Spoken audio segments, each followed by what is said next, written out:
ప్రాచీన కాలంలో నసనకోట మరియు చుట్టుపక్కల ప్రాంతాలు దట్టమైన అడవులు, వ్యవసాయ భూములతో కూడి ఉండేవి. ఆ సమయంలో గ్రామాన్ని, పంటలను, ప్రజల ఆరోగ్యాన్ని కాపాడే శక్తిగా ముత్యాలమ్మ, దుర్గా లేదా కాళికాదేవి స్వరూపం ఇక్కడ స్వయంభుగా వెలసిందని స్థానికులు నమ్ముతారు.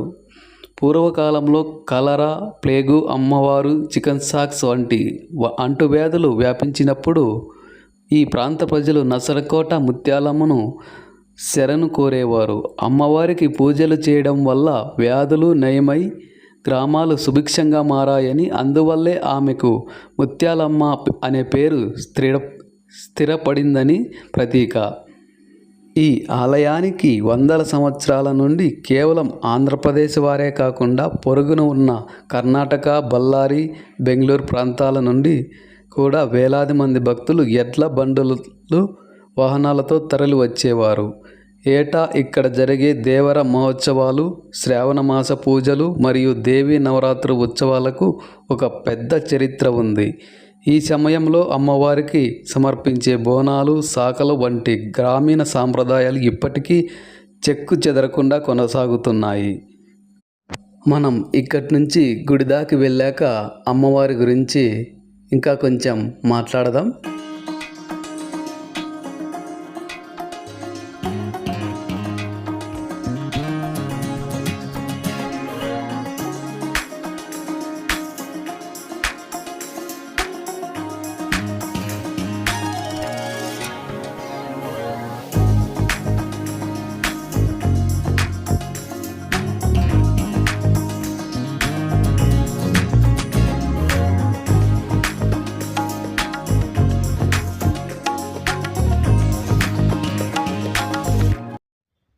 చూడండి స్నేహితులారా, మనం నసనకోట ముత్యాలమ్మ గుడి దాకా వచ్చేసాం.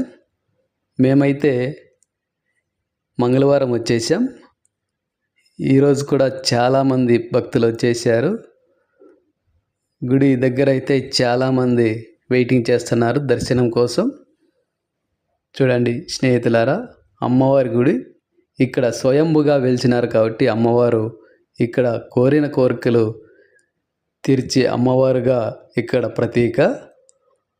ముత్యాలమ్మను ఎక్కువ దర్శించే రోజులైతే ఆదివారం, మంగళవారం, శుక్రవారం.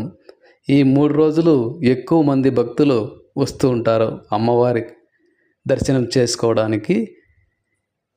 చూడండి స్నేహితులారా, చాలామంది భక్తులు వచ్చేసారు ఈరోజు. మన ఛానల్ని అందరూ సబ్స్క్రైబ్ చేయండి స్నేహితులారా. కొత్తగా చూసే వాళ్ళు ఎవరైనా ఉంటే,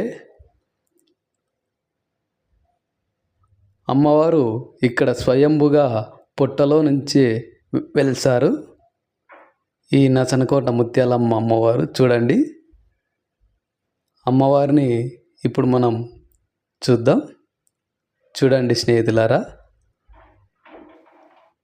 స్వయంభుగా వెలిసిన అమ్మవారు.